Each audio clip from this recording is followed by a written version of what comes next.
Okay, thank you. Thanks very much.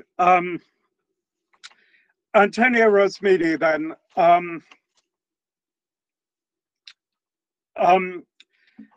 Rosmini perhaps developed the most complex Trinitarian theology in his very long book, Theosophia. Although he developed a triadic theory of being, he equally insisted on the Parmenidean unity of being. This renders his philosophy more a theory of triunity than simply one of Trinity.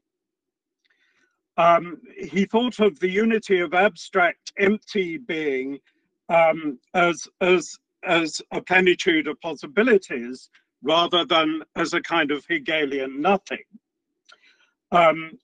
as being the first thing of which human beings become reflectively aware in response to the immediacy of initial being. He was accordingly obsessed with the ancient issue of the way in which the one becomes the many, which he took to be the most basic form of what he called the ontological problem. In his own formulation, this was the issue of how to reconcile the manifestations of ends with the concept of ends. At this point, we arrive at one of the two most strikingly original aspects of Rosmini's thought, the way in which he connected together a series of traditional aporia about being and treated them as aspects of a single question of the categorization of being. The second most original aspect is the way in which he tried to answer this question in terms of the Trinity.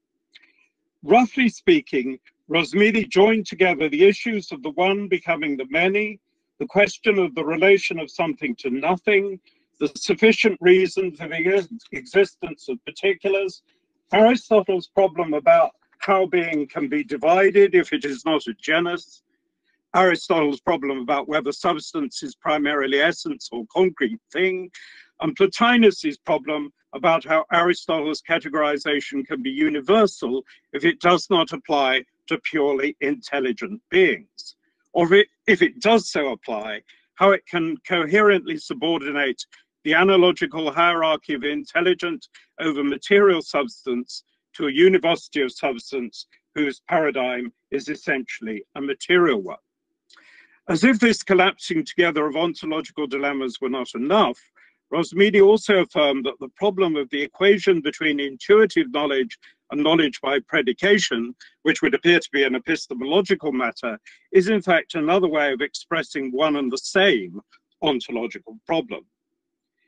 In the case of the first five ontological aporias, one could say that Rosmini anticipated Heidegger in suggesting that the primacy of the question of being had been forgotten. This was the main gist of his response to German idealism. Before we think, we exist, and the existence of our thinking is in excess of our grasp of our own thinking. He indeed spoke of the ontological difference explicitly, and the way in which this exceeds any difference between being and one category of being and another. In approaching the question of how the one universal being becomes the many, and that of the sufficient reason for this transition, he focused firmly on the non-generic character of being. If more is to be said than just being, then something must be added to being, but that appears to be impossible, since whatever might be added would also equally exist. This more to being must be something, and yet anything other to being, or what is not, and so is apparently nothing. The question of how to multiply being is essentially the question of how to categorize being, as though impossibly it were, after all, a genus. And any classification involves some quality or criterion in terms of which the classification is to be made.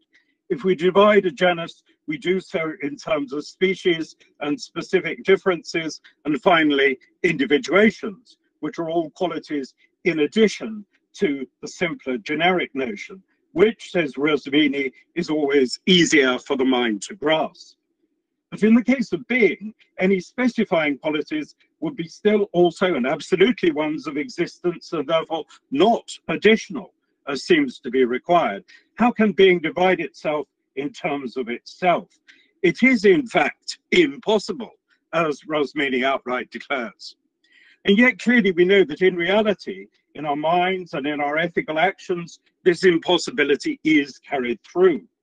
Rosmini asked whether perhaps this could be in terms of a single causal principle, which is involved in sufficient reason, or in terms of elements of which plurality is composed.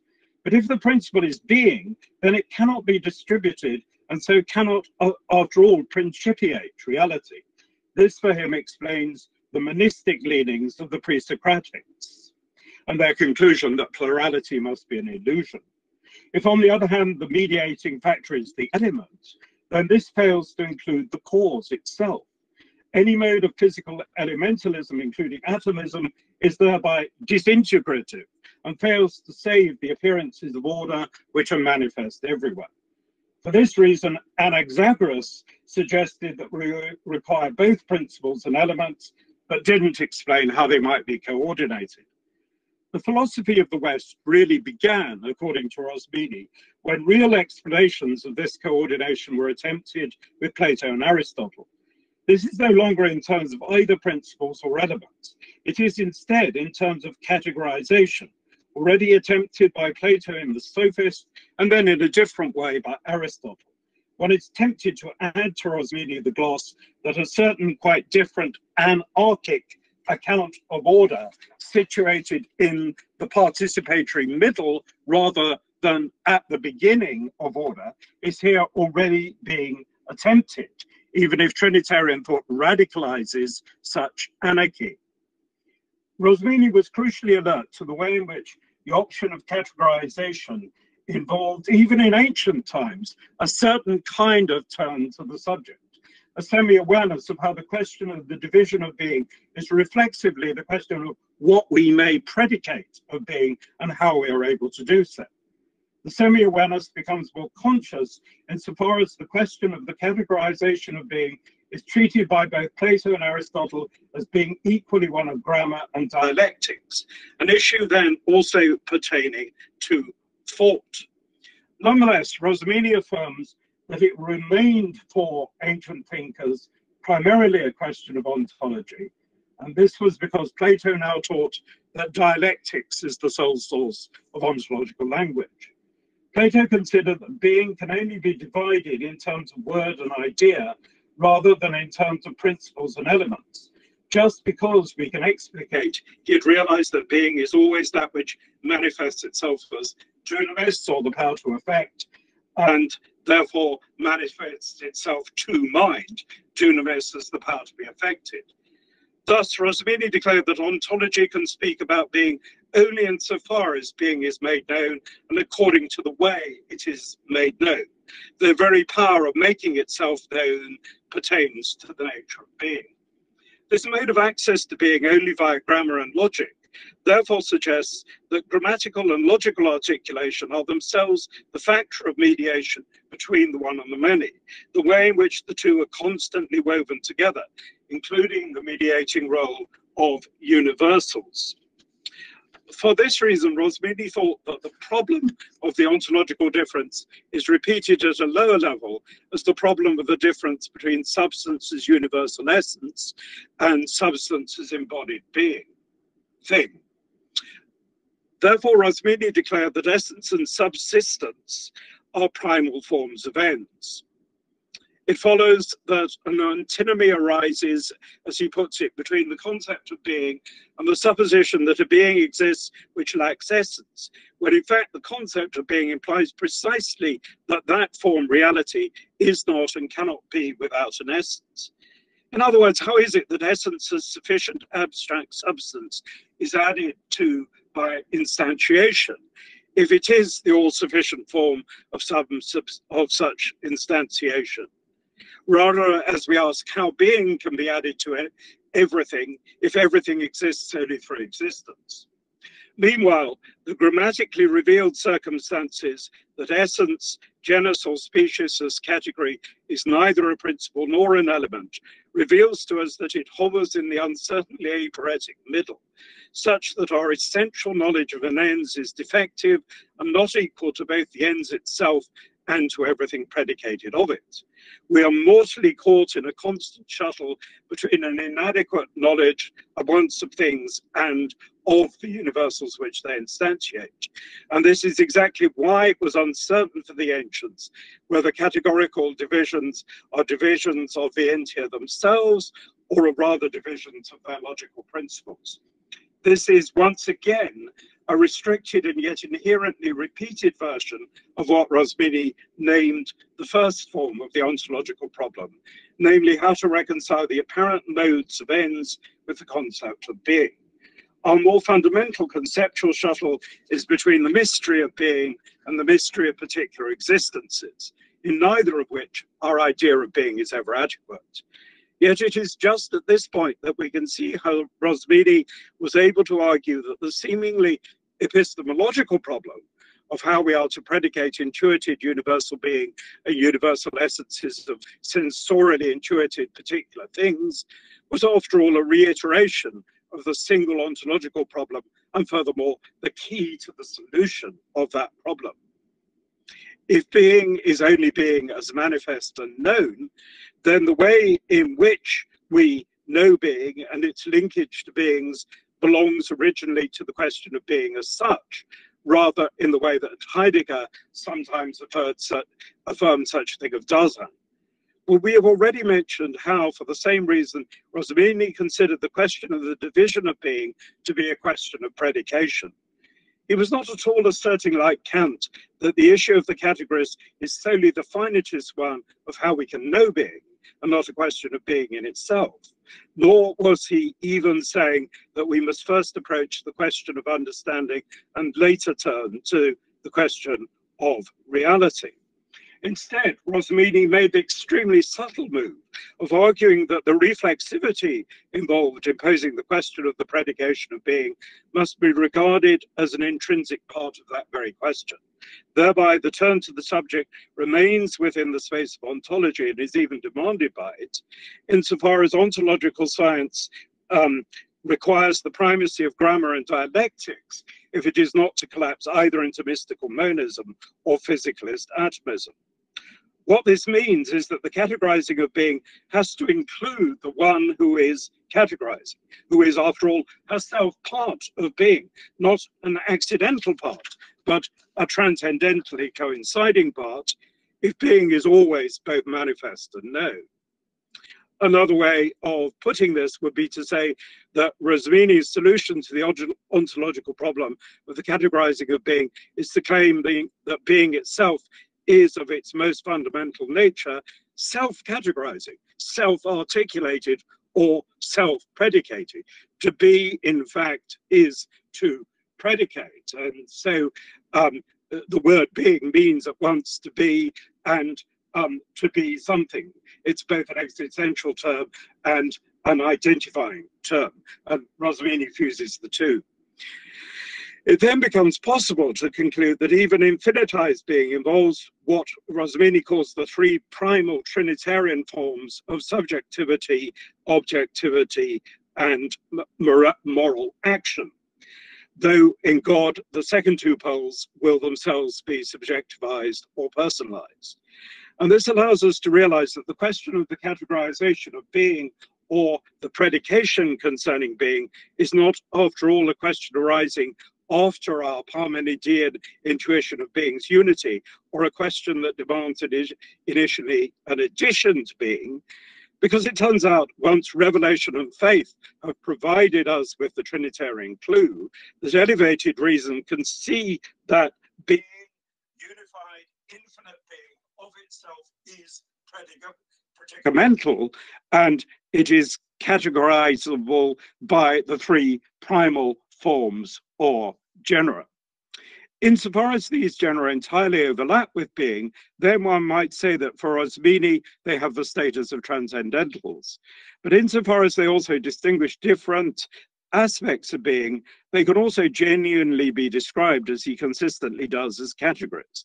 They hover between the stages of transcendentals and categories precisely because they are substantive relations which exhaustively characterize infinite being, unlike finite being, even though the latter includes and is in fact held together by the substantive relationality between the three primal forms in their finite mode. So quite the opposite of Zizoulas, what Rosmini does is argue beyond Augustine and Aquinas that even in finite reality, we can discover some instances of pure substantive relations. Although Rosmini's ontology is explicitly Christian because Trinitarian, it is also a means, as he clearly elaborates, of accommodating Plotinus's aporia regarding intellectual substance in respect of Aristotle's categorical division of being. For he significantly affirms Plotinus's appraisal of the preeminence of intellectual substance and its primary role in the declension of reality. But the problem with Plotinus's view for Rosmini was that he was unable to explain how the pure one communicated itself as intellect. While he affirms at one point the coincidence of the one with pure will, the primacy of the emanation of the intellect over that of the soul would seem to preclude any willed or personal account of this communication. Today, after the work of Pierre Hadot and others, we can say this ignores the mediating and primary role of life for Plotinus.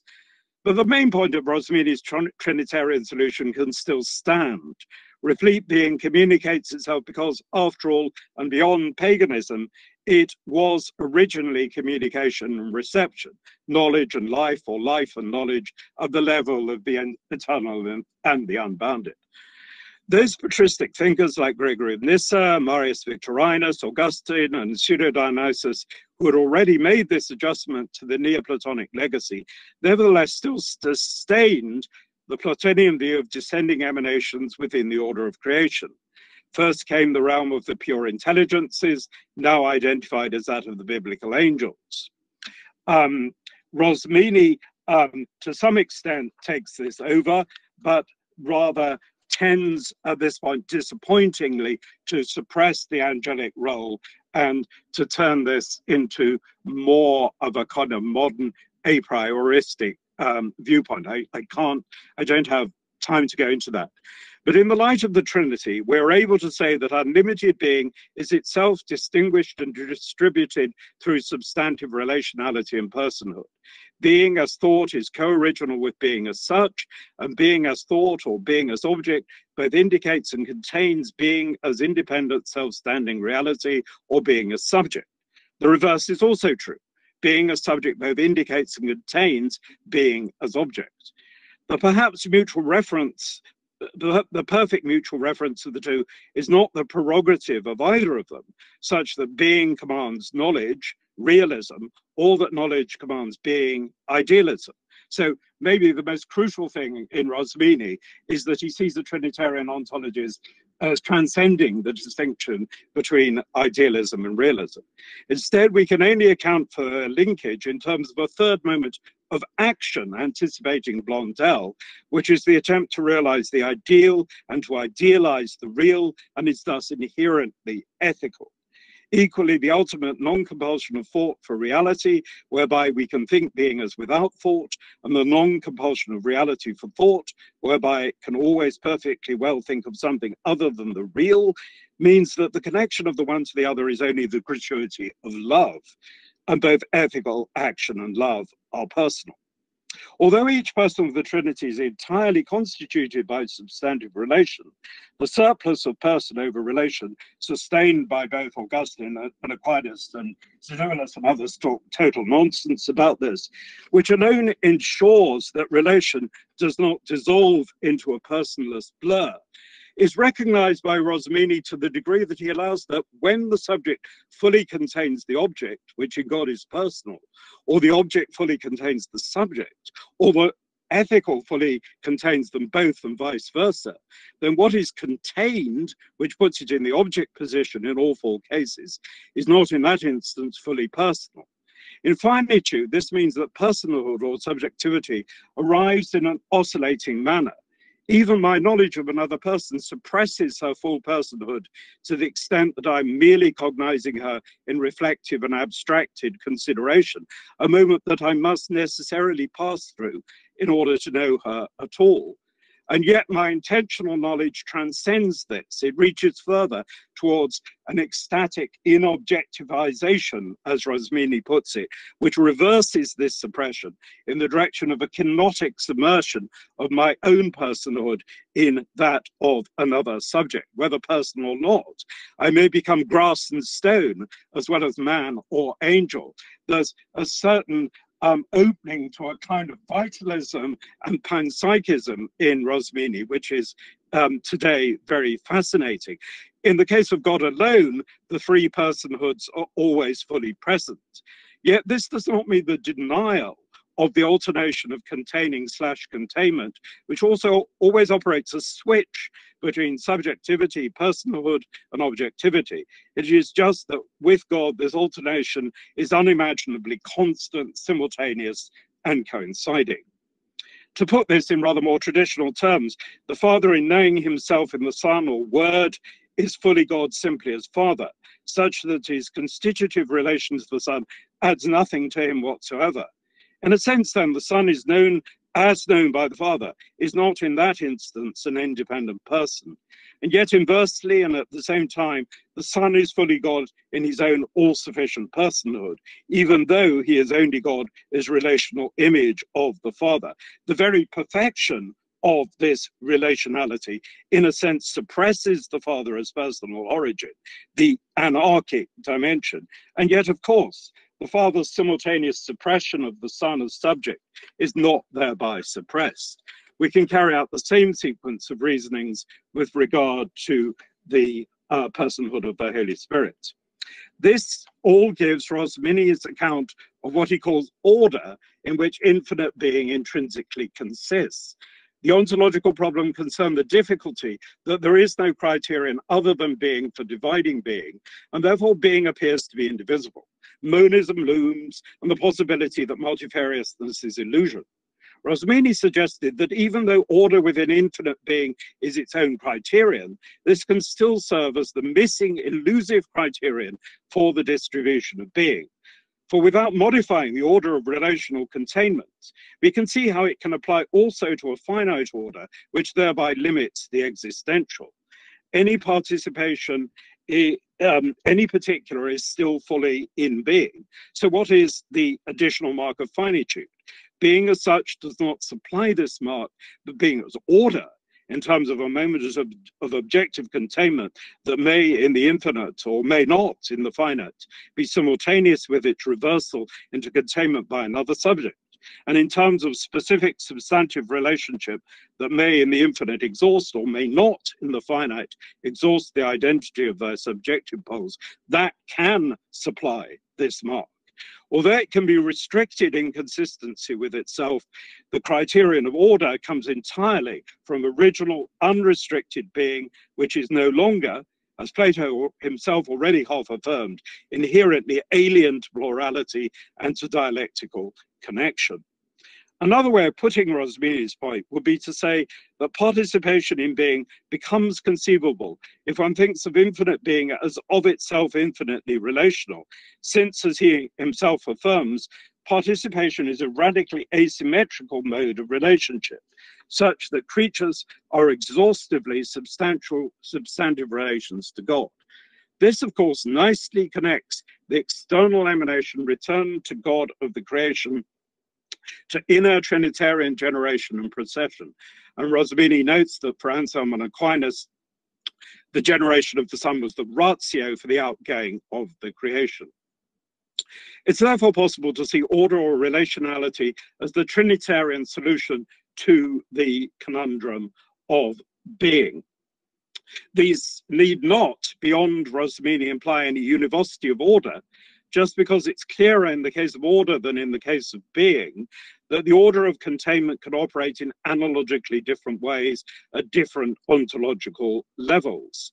especially between the material and the angelic, and that infinite order is inconceivably different from the finite. This difference is less obvious if we say to ourselves that God, are infinitely remote from finite normality, is at least still existentially there in a more Scotist mode, from which Rosmini unfortunately was not free. A further appropriate gloss upon Rosmini at this point would be to say that analogy as the analogy of being is also an analogy of order or relation. It is therefore inherently Trinitarian, as the brilliant Klaus Seminal affirmed in the 20th century. For analogy always says or expresses one thing in terms of another, and is therefore realized both relationally and personally. If we apply Rosminian reflexivity, which adds back the subjective consideration of ontology into ontology itself, it then follows that finite things are like the infinite, which is God, through their participation in an infinite process of mutual interpersonal likening and making like, which is also an infinite reciprocal liking, or in fact, love. Analogy is therefore not a semi-equivocation or approximate univocity, which is eschatologically cancelled at its terminus. Instead, it is infinitely, unimaginably heightened. For it is supremely true of substantive relations that they transcend the contrast of homonymous with paronymous naming, if to name one thing only in terms of another is radically unsurpassable. Just as the historically older mode of human naming was patri or matrilineal. This is the most name that the nameless God can have, not just the Son named of it. Do you need me to wind up? Professor Bippel, there are 5 minutes left for your lecture. Okay, that's fine. That's fine. I'll wind up. But the Father named by his descendant both as Son, the new containing subject, and by the Son as Father, or perfect contained object. And in the case of what they jointly are, only named by what they do, their active spiritual role, even though this role can only itself be named inversely by what it expresses, the reality it reveals through realization eternally to be. Creatures are therefore doomed to infinite naming, not really as a finite fate, but just because infinity itself is infinite circular naming and renaming. In other words, analogous terms are only like God because analogy itself is like God, as it were. Finite likeness is like infinite likening. Were this not the case, there would be no real ground for the ontological predominance of analogy, just as it is incomprehensible why monistic being should distribute and restrict itself. Failing to conceive this ground, we tend to reduce analogy to instrumental approximation. So very briefly, and just to sum up, I was going to go on to say, and I was going to try and connect this with Jonas Narki's very interesting remarks about number and structure. And I do incidentally think Rosmini is relevant to both analytic and phenomenological approaches, and I welcome his attempt to mediate there. His conception of a category, really, these Trinitarian categories, is somehow the idea that a category is at once inside and outside what it includes. So these 3 categories of subjectivity, objectivity, and action. It's as if he's saying, the whole world is inside the mind, but our mind is inside the whole world. And the only way to mediate these two is action. And these categories then only work by naming something that is not themselves.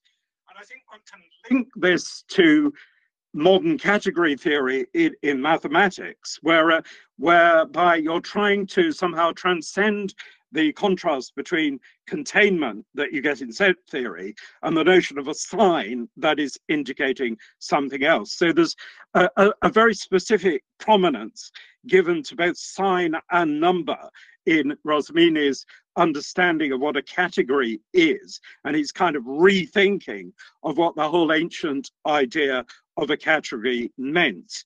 So the only other thing that it's important to say is that Rosmini also offers another solution to the ontological problem that's much more neo-scholastic and Scotist in character. And here what he says, roughly speaking, is that we can think of being as a pure univocal abstraction, something either is or it is not, and therefore we can divide being by thinking of being as a kind of abstract essence as combined with particular things.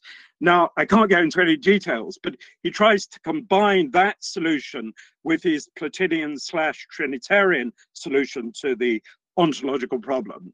And what I argue is that the more Scotist approach isn't really particular Trinitarian, and it is unnecessary, and in fact confuses the much more Neoplatonic and Trinitarian logic that I think lies at the real heart of Rosmini's thought. So the only final remark that I want to make is how strikingly akin Rosmini's notion that being is grammatical and predicamental, and therefore in the image of the Trinity, how incredibly akin this is to the thinking of the Russian sophiologists. In other words, especially to the thinking of Florensky and of Bulgakov.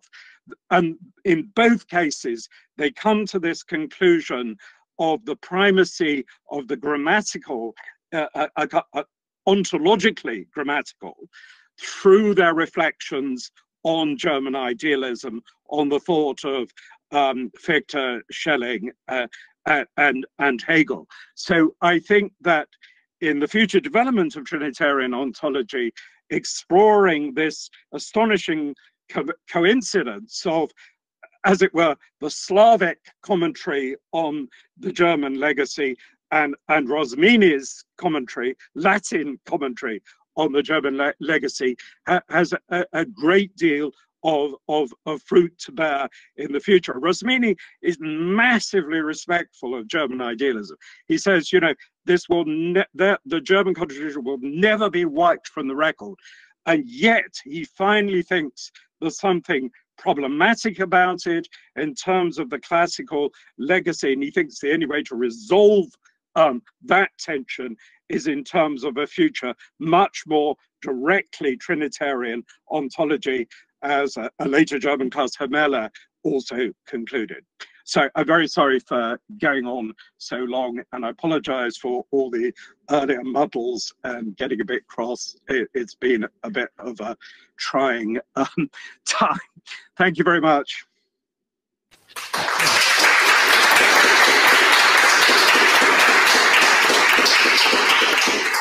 So thank you so much for your very dense and inspiring and instructive paper or lecture. And I have to apologize because as a consequence of the technical problems with the lecture, we lost so many time. Our time schedule was blown up more or less. Yeah, therefore, I'm sorry.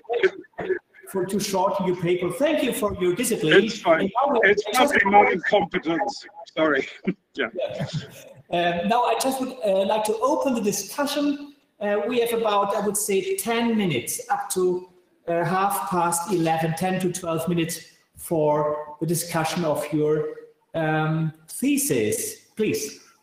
Now it's up to you, to the audience, to put some questions. Yes, first Ryan Haecker, please. Hello, John. Thank you very much. Previously, we had a question about a conflict between thinking of the hypostases as the ground of their being or as a relatum among relations.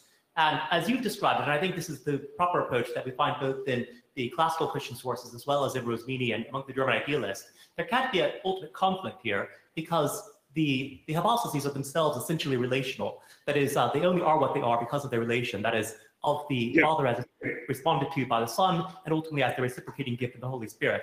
But there's something further that I think you've added, which I think gives the precise coordinates of Trinitarian ontology today, which is that if the hypostases are also conceived of as categories that are the domain in which we can speak of, and that provide for the possibility of grammar and predication, then they also are the ground from which any response can be given in any kind of grammar or logic or dialectic, by which we can speak about the hypostases in the Trinity. And it seems as though Rosmini is the first to develop these coordinates and also to recommend them, as you suggest, as an alternative to the way they've been thought by the German idealists. And I was curious if you could perhaps describe more in detail about the possibility of predicating the categories as something that's grounded in the divine hypostases themselves?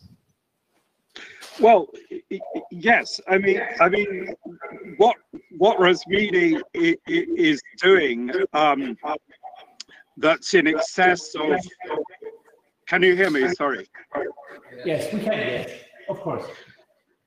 What he's doing in excess of idealism is insisting on the sort of, if you like, the co-primacy of both being and thought. You know, thought can't master being, but thought is fully and originally a part of being. So he has his theory is essentially that the primacy of the Trinity allows us to consider this mystery that we are entirely inside the world, and yet we only have access to the world through our own interiority, if you like. And then he suggests that its action and our attempt to idealize the real or realize the ideal that it alone mediates. And so in the end, it's as if our ontology is something that's performed. And I think this is why the ethical and indeed the political are so important for Rosmini. It's interesting that he says that this Trinitarian division applies at every level. It applies between those three categories, but it also applies sort of within the world of thought, within the world of being, and within the world of action. These also divide in a Trinitarian way, so that he's able to subsume the so-called Augustinian psychological analogy within what he's talking about, but he's also trying to say something broader than that. I think with respect to this question of relationality and personhood, I think it's true, yes, that for Augustine and Aquinas, the persons are constituted by relation. But I think they also, in effect, see the paradox of that if the Son is entirely, if the Father is nothing but his relationship to the Son, then there is a sense, and this is something that Pierre de Bourrul says, in which the Son can stand alone and completely independently. So that the paradox of substantive relationality, if a relation is not a pure between, but it is still between poles, is that the poles aren't totally collapsed, and the Father and the Son and the Holy Spirit are in themselves fully identical with the divine essence, and they're not less than the divine essence. And I have to say honestly for myself that I think people like Losky didn't understand these more sophisticated nuances that I think people like Rowan Williams and Louis Ayres have extremely well brought out. But in the case of Rosmini, he even though he says that even within this world, the relationship between the ideal and the real and the active is one of full substantive relationality, this might dangerously seem to equate us with God, and that's partly why he was accused of ontologism. But it doesn't do that, because it's never the case that any finite thing is exhaustively just one particular substantive relation, and nor is the whole of its identity to do with substantive relationality. And in fact, Rosmini does very much keep substance and relation in balance. He doesn't sort of entirely overthrow the primacy of substance. And as I've tried to say, he very much sees that the question of whether substance is something abstract and universal, something particular, is a special case of the question of whether being is being as such or being as only in beings. It's as if he's putting together the kind of problematics of a Heidegger with the kind of problem considered by British thinkers like Donald McKinnon or Edward Booth, if you like, with respect to substance. So, are there any more questions? I would like to raise a question, if it's possible, to Absolutely. you. Yes. Yeah, you pointed out that Rosmini is highly inherited or indebted to German idealism, especially to Hegelian thought, and I would be interested in, yes, to which extent Hegel's concept of the triadic or triunion structure of the absolute intellect, which impact and relevance and inheritance does it have in Rosmini's concept of the Trinity? What would you say? Well, yeah, his relationship to Hegel is very, very complicated.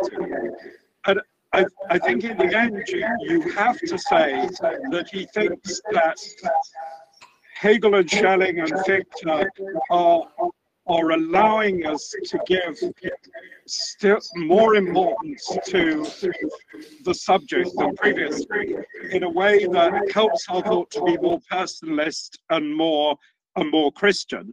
But at the same time, he's incredibly resistant to any notion that we can fully and adequately think being. You know, he's very worried that Hegel may be swallowing up being within thought. He's also accuses Hegel, in effect, following Jacobi, specifically of a kind of nihilism. So he's very resistant to the idea that being seems to be originally nothing in Hegel. And finally, and perhaps interestingly and curiously, he accuses Hegel of being almost too materialistic or almost too sensualist, of not allowing sufficiently that our original intuitions of reality are sort of mysterious and irreducible, so that he feels that Hegel is somehow seeing our immediate intuitions as inadequate and trying to sort of perfect this in initial sensory mediation. Instead, sort of anticipating modern existential thought, Rosmini has a much stronger sense that we have a sort of immediate, intuitive, irreducible relationship to the existential, which our thought can never quite catch up with, even though a reflexive moment is always already right from the beginning involved. So, as I said, it's as if he tries to arrive at a kind of balance between the existential and a rational consideration. And I think that's why he gives such attention to language. So it's as if we can only ever speak being, and that's an unending process. We can't fully master being in a thought.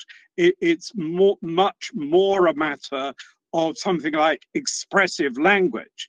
And so he does give an enormous amount of attention to beauty. And although he doesn't really develop what you might call a poetics in a way that I think the Russians thinkers do, his way of looking at things does lend itself to that, perhaps. Yes. Okay. Mr. Milbank, there's another question in the chat. I'm going to read it to you. Just a second. It's from Mr. Demjaha. I hope I spelled it right. Thank you very much for giving us a glimpse of your wonderful paper. One of the fundamental claims of Rosmini's ontology is that the idea of being is not the perception of something, but the intuition of possible beings, the possibility of things. He makes this claim because possibility cannot be perceived by sense. Rosmini therefore insists on a logical rather than ontological priority of possibility, and so ultimately affirms that the divine attributes of universality, infinity, necessity, and possibility, etc., belong properly not to God himself, but to the possibility of things. Should we be worried about this apparent possibilism? Dr. Butero Benjaha, University of Oxford. Thank you. That's a difficult question. I don't think that Rosmini is in any sense guilty of possibilism. I think he still affirms a priority of acts, and to that extent he's fairly Thomistic, although there could be a question of whether we should transcend the contrast between the primacy of acts and possibility. But that would be a rather different kind of question. But as I've already intimated, the difficulty with Rosmini is that he does embrace something like university of being, and he does suggest that you can think of being in a completely abstract way when it does in fact become a set of possibilities, simply a possibility of existence, and as if this is a primordial dimension to being, even in God, so that he then starts to think of God as creating by sticking together sort of essential possibilities with actual existence. Whereas when he's thinking in a more Neoplatonic way, and there is some influence of the Renaissance on his thought here, he thinks much more of divine creative action as an emanative expression. And the more he does that, the more consistently he can say that the expression in creation is all one with the inner divine expression in the Logos. It's not a sort of rational, reflective consideration of, shall I do this or shall I do that, which is surely far too anthropocentric way of looking at God. So at that point, yes, a certain kind of essentialism and an excessively voluntaristic element enters into Rosmini's thought. But really, the more that seems to me not to go very well with his Trinitarian ontology, whereas the more he's thinking in Trinitarian terms, the more he's suggesting that creation is a participation in this expression of the Logos, and this is an infinitely performed, spontaneous action, if you like, a Christianization of this Platinian idea of the primacy of life as expression. And I think it's much more attractive to try to read Rosmini in terms of the analogy of being, and in that way one can link him up with Klaus Hermela, as I've suggested.